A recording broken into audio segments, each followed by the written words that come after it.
नमस्कार, मैं हूं नगमा। खबरों की खबर में आज देखते हैं कि जहांगीरपुरी में हुई हिंसा और उसके बाद हुए बुलडोजर प्रकरण के बाद वहां पर अब नेताओं की कैसी गहमागहमी है, किस तरह से ये जगह अब सियासत का अखाड़ा बन गया है। तो देखिए इस ग्राफिक्स के जरिए कि वहां पर किन किन नेताओं का तांता लगा हुआ है आने जाने का।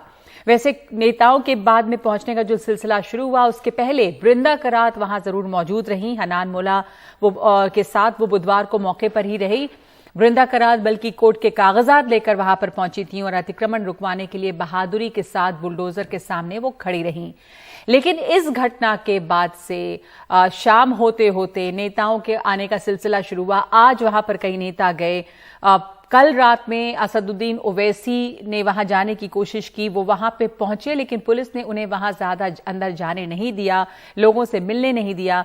अजय माकन कांग्रेस के प्रतिनिधि मंडल के साथ आज वहां पे पहुंचे, हालांकि उनको भी मौके पर जाने से रोक दिया गया। आम आदमी पार्टी के विधायक संजीव झा और पवन शर्मा भी वहां पर पहुंचने की कोशिश कर रहे थे। जहांगीरपुरी वो गए हैं। तो एक के बाद एक नेता वहां जा रहे हैं, एक के बाद एक नेताओं का बयान आ रहा है। सवाल है, क्या जहांगीरपुरी बन गया है सियासी अखाड़ा? तो सुनते हैं कि नेताओं के क्या क्या बयान आए हैं। आपको सबसे पहले सुनवाते हैं हम बीजेपी नेता मनोज तिवारी का बयान। यहां पे बुलडोजर चलने पर, अतिक्रमण पर हंगामा मचा हुआ है। कोर्ट ने आदेश दिया है कि ये रुका रहे, 2 हफ्ते के लिए स्टे है। लेकिन बीजेपी नेता मनोज तिवारी ये सवाल उठा रहे हैं और कह रहे हैं बहुत शान से कि बुलडोजर, अभी हम कोर्ट का सम्मान कर रहे हैं, पर बुलडोजर जो है वो अभी रुका है, पर रुकेगा नहीं, फिर चलेगा। हम माननीय सुप्रीम कोर्ट के निर्देश का सम्मान करते हैं, इसलिए जो 14 दिन के लिए एक स्टे लगा है इलीगल इंक्रोचमेंट हटाने को, उसको हम बिल्कुल मान रहे हैं। लेकिन बुलडोजर रुकेगा नहीं, बुलडोजर फिर चलेगा। माननीय सुप्रीम कोर्ट कभी भी इलीगल इंक्रोचमेंट के पक्ष में नहीं खड़े हो सकते। अब आप लोगों से हमारी प्रार्थना है कि उन सब की रजिस्ट्री हो रही है, आप लोग अपना अपना प्रॉपर्टी का रजिस्ट्री करवा लीजिए। जो अवैध है संकट उसी पे होगा।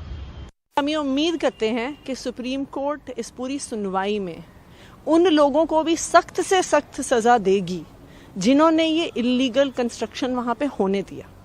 15 साल से एमसीडी में भाजपा की सरकार है, उनकी ही अगुवाई में ये सारा इलीगल सेटलमेंट हुआ है, इलीगल कंस्ट्रक्शन हुआ है।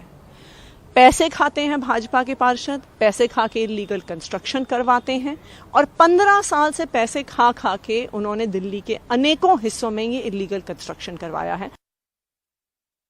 सवाल उठा रही हैं कि आखिर लीगल कंस्ट्रक्शन जो हुआ है, अवैध निर्माण, वो किसकी शय पे हुआ है, क्योंकि बीजेपी जो है वो एमसीडी में काबिज रही है। इधर कांग्रेस नेता अजय माकन वहां पर पहुंचे अपने प्रतिनिधि मंडल के साथ और कहा कि बुलडोजर कानून की धज्जियां उड़ाकर चलाया गया है। हमें मिलने नहीं दिया गया और हमें हालात खराब है ये कहा गया। तो हम कानून का पालन करने वाले लोग हैं।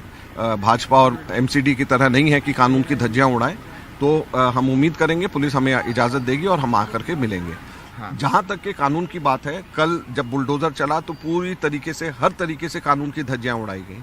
मैं पूर्व केंद्रीय शहरी आवास मंत्री होने के नाते कह सकता हूं कि कोई भी कानून, कोई पॉलिसी इजाजत नहीं देती है कि बगैर नोटिस दिए एक ईंट भी कहीं पे भी हटाई जा सके।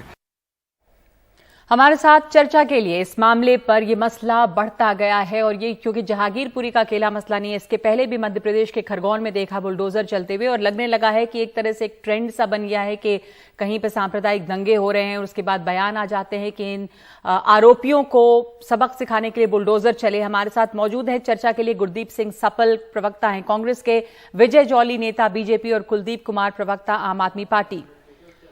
बहुत बहुत स्वागत है आप तमाम लोगों का। विजय जौली साहब, आपसे शुरुआत में इस सवाल से करना चाहती हूं, जो दुष्यंत दवे साहब ने सुप्रीम कोर्ट में अपनी दलील दी, उसमें एक बात उन्होंने कही है कि ये सिर्फ जहांगीरपुरी तक सीमित नहीं है, देश भर के सामाजिक ताने बाने के खिलाफ है, समाज के खास तबके को निशाना बनाया गया है, इसे नहीं रोका गया तो लोकतंत्र नहीं बचेगा। सुप्रीम कोर्ट ने 2 हफ्ते की रोक लगाई। अभी अभी हमने सुना मनोज तिवारी को कहते हुए कि बुलडोजर रुकेगा नहीं, बुलडोजर चलता रहेगा उसके बाद। देखिए, कानून सबके लिए समान है और बुलडोजर केवल अवैध ढांचों पर चले हैं। कोई भी वैध मकान या दुकान नहीं तोड़ी गई। भारतीय जनता पार्टी के खिलाफ एक फॉल्स नैरेटिव खड़ा करने की कोशिश हुई है। और जो मनोज तिवारी जी ने कहा, मैं आपको और आपके दर्शकों को आपके चैनल के माध्यम से बताना चाहता हूं कि सुप्रीम कोर्ट का स्टे अस्थाई है, स्थायी नहीं है जी, 2 हफ्ते का है, नहीं है। तो इसलिए ये उत्तरी दिल्ली नगर निगम ने इससे पहले भी 3 बार ऐसा अभियान चलाया था। पहले 2 फरवरी विजय जॉली जी, दिल्ली में 1731 अवैध कॉलोनियां हैं। विजय जॉली जी, दिल्ली में बहुत सारी अवैध कॉलोनियां, बल्कि सैनिक फार्म जहां बहुत अमीर लोग रहते हैं उसके ऊपर भी सवाल है। 50 लाख लोग अवैध कॉलोनियों में रहते हैं। कर देना चाहता हूं, जो अवैध कॉलोनियां हैं उनके तो लोग अपने घरों का रजिस्ट्रेशन करा सकते हैं। जहांगीर कॉलोनी, जहांगीरपुरी अवैध बस्ती नहीं है, वैध बस्ती है। सड़कों के ऊपर अतिक्रमण, अगर आपने कहा कि एक भी ऐसे मकान दुकान नहीं तोड़े गए जो वैध हैं। कुलदीप कुमार, आम आदमी पार्टी के प्रवक्ता, सुनिए विजय जॉली जी, 1 मिनट। आपने एक बात कही है कि कोई भी अवैध सिर्फ जो निर्माण थे उनके ऊपर बुलडोजर चला है, वैध निर्माण के ऊपर नहीं। कुलदीप कुमार, कुछ लोग ऐसे थे जिनके पास कागजात थे और वो कहने लगे, सबने देखा टेलीविजन चैनल्स पे कि हम कागजात दिखा रहे हैं, बावजूद उसके बुलडोजर रुके नहीं। जब कोर्ट का ऑर्डर आया था उसके बाद भी चले। तो क्या सिर्फ अवैध निर्माण पर बुलडोजर चले? कुलदीप कुमार, अप्रैल की दुखद घटनाओं से 1 सेकंड विजय जॉली जी, आपने अपनी बात कही, दूसरे लोगों को भी सुन लीजिए। कुलदीप कुमार जी, विजय जॉली 1 मिनट रुक जाइएगा प्लीज। कुलदीप कुमार बोलिए। नगमा जी, पहली बात तो मैं ये पूछना चाहता हूँ जॉली साहब से, वो ये बताएं क्या जो दिल्ली के अंदर जो भी अवैध निर्माण होते हैं, जिनको अवैध निर्माण कह रहे हैं, तो वो जब एमसीडी के पार्षद को या एमसीडी के अधिकारियों को या भाजपा के पार्षदों को पैसे दे देते हैं तो वो वैध हो जाते हैं, और पैसे नहीं देंगे तो अवैध हो जाएंगे। पूरी दिल्ली की पराकाष्ठा है, ये पूरी दिल्ली के लोगों को पता। विजय जॉली को ज्यादा अच्छा पता हो क्योंकि इनको एमसीडी भी देखते हैं। आप क्या सवाल उठा रहे हैं कि ये अवैध निर्माण इतने दिन से खड़े क्यों हैं, इतने सालों से खड़े क्यों हैं? पिछले 15 सालों में भारतीय जनता पार्टी की सरकार नगर निगम में है। इन लोगों ने जो खड़े किन्होंने करवाए, जिन्होंने खड़े किन्होंने करवाए? एमसीडी पे कब्जा बीजेपी का सालों से रहा है। उनके सपोर्ट में बोलते हुए ऐसे आप इनको बताइए, आपका नेगेटिव चैनल है, ऐसी डिबेट नहीं होती यहाँ पे। बोलिए। हाँ, जी, मैं इनसे पूछना चाहता हूं कि पिछले 15 साल से नगर निगम में इनकी सरकार है, और 15 सालों में जिन लोगों ने पैसे खाके, भाजपा के पार्षदों ने और खुद आदेश गुप्ता जी भी मेयर रहे, उन्होंने जो पैसे खाके जो इसको बनाने का काम किया है, इनको अवैध, जिसको अवैध बोल रहे हैं, कंस्ट्रक्शन बसाने का काम किया, क्या उन लोगों के घर पे बुलडोजर चलेगा? आपने जो सवाल उठाया है, मैं विजय जॉली गुरदीप सिंह सपल आपसे पूछती हूँ, 1 मिनट रुक जाइएगा प्लीज, एक एक करके जवाब दीजिएगा, बीच में बोलने का फायदा नहीं है। 1 मिनट रुक जाए। गुरदीप सिंह सपल, सवाल ये उठा रही है आम आदमी पार्टी, सवाल उठा रही है बीजेपी, ये सवाल उठाया कि ये तो बहुत पुरानी कहानी है, इतिहास में इंदिरा गांधी जी का नाम भी आ गया कि ये जो कॉलोनी जहांगीरपुरी की थी उसे बसाया किसने, या जो अवैध निर्माण है उसको खड़ा किसने किया?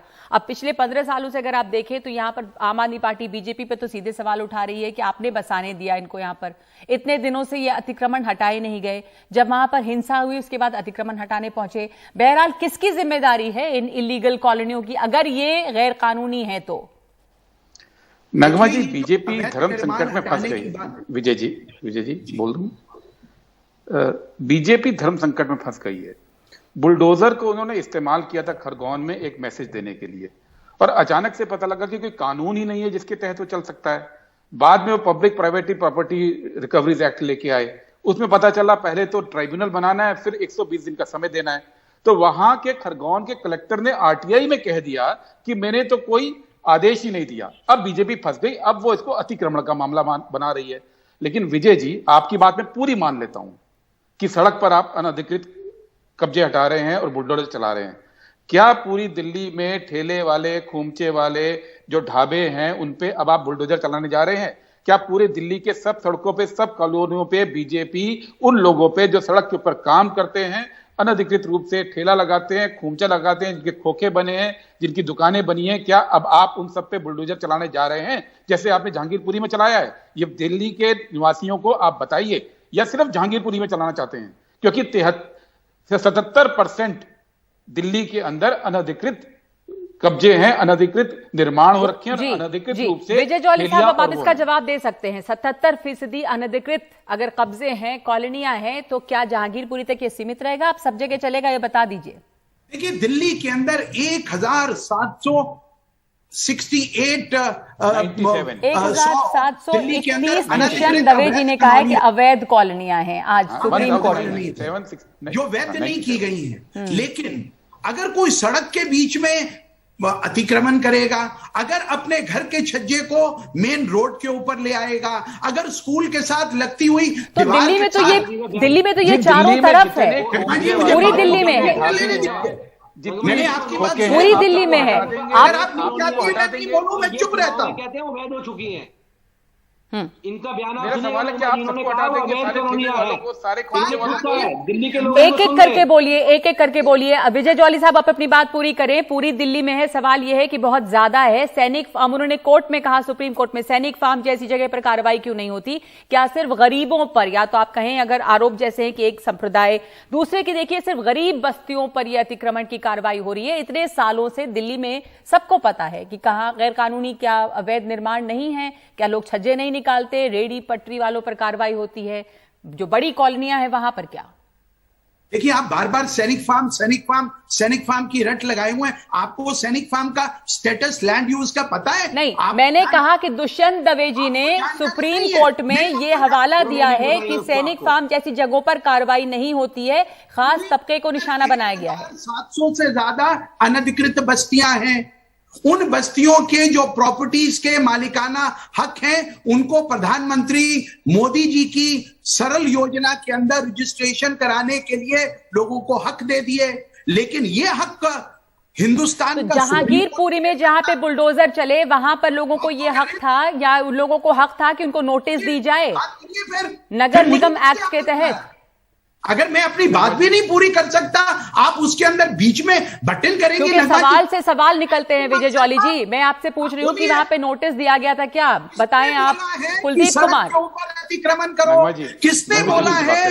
स्कूल के आपकी बात का जवाब नहीं देंगे, बनाकर ये नहीं बता पाएंगे कि जिन लोगों ने पिछले 15 साल में अवैध निर्माण, जिसकी ये बात कर रहे हैं, इसको खड़ा किया है, उनके ऊपर बुलडोजर कब चलेगा? जिन्होंने दिल्ली में 2020 में 22 में दिल्ली को दंगों में रोका, उनके अमित शाह जी के जोड़ने की कोशिश कर रही है भारतीय जनता पार्टी पूरे देश भर का ठीक है। देखिए, अब हम जो यहाँ पर बुनियादी सवाल पूछ रहे थे, एक तो किसने बसाया, एक मिनट रुक जाइए कुलदीप कुमार जी। अब ये जो एक तो कौन किसने बसाया, क्यों यहाँ पे नहीं हो रहा है, नोटिस नहीं दिया गया, इसमें कानून की धज्जियां तोड़ी हैं, ये तो सुप्रीम कोर्ट में भी पेश किया गया, सुप्रीम कोर्ट ने तभी इस पर रोक लगाई, नोटिस नहीं दिया गया। सवाल ये कि इसके बाद चाहे आम आदमी पार्टी हो, चाहे कांग्रेस हो, और बीजेपी के नेता तो खैर कह रहे हैं बुलडोजर ही चलेगा, लेकिन तमाम नेताओं की अब होड़ लग गई है वहां पर पहुंचने की। क्या चाहते हैं अब जाके? जब दंगा हुआ उसके बाद नहीं देखा गया वहां पर कि नेता जा रहे हैं, पर अब जाके वहां पर नेता पहुंच रहे हैं, आम आदमी पार्टी के हों या कांग्रेस के हों। सफल साहब आज अजय माकन वहां पर जाने की कोशिश कर रहे थे, मिलने नहीं दिया गया वहां पर, उनको भी जाने नहीं दिया गया।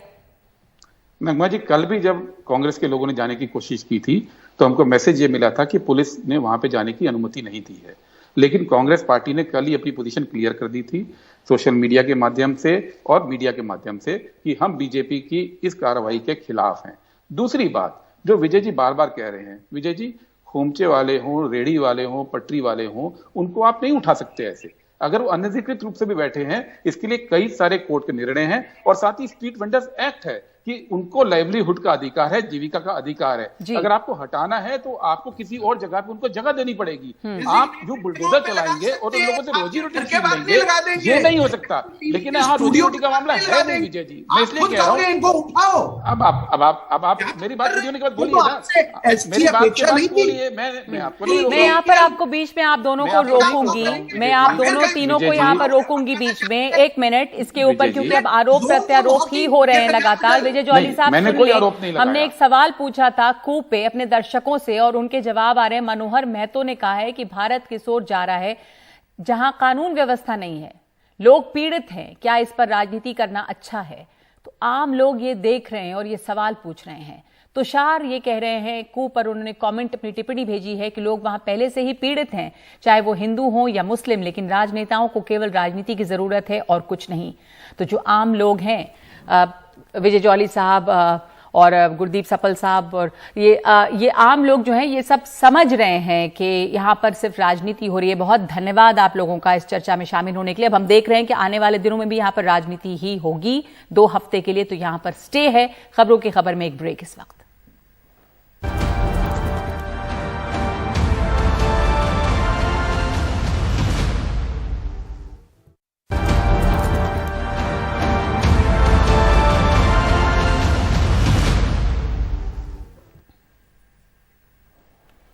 ब्रिटिश प्रधानमंत्री बोरिस जॉनसन का 2 दिनों का भारत दौरा शुरू हो गया है। वो गुजरात के पंचमहल में पहुंचे, वहां पे जेसीबी फैक्ट्री गए। यहां उनके साथ गुजरात के सीएम भूपेंद्र पटेल मौजूद थे। बोरिस जॉनसन यहां जेसीबी मशीन के अंदर भी बैठे, साथ ही उन्होंने साबरमती आश्रम में चरखा चलाया। बोरिस जॉनसन कल दिल्ली में प्रधानमंत्री से मुलाकात करेंगे।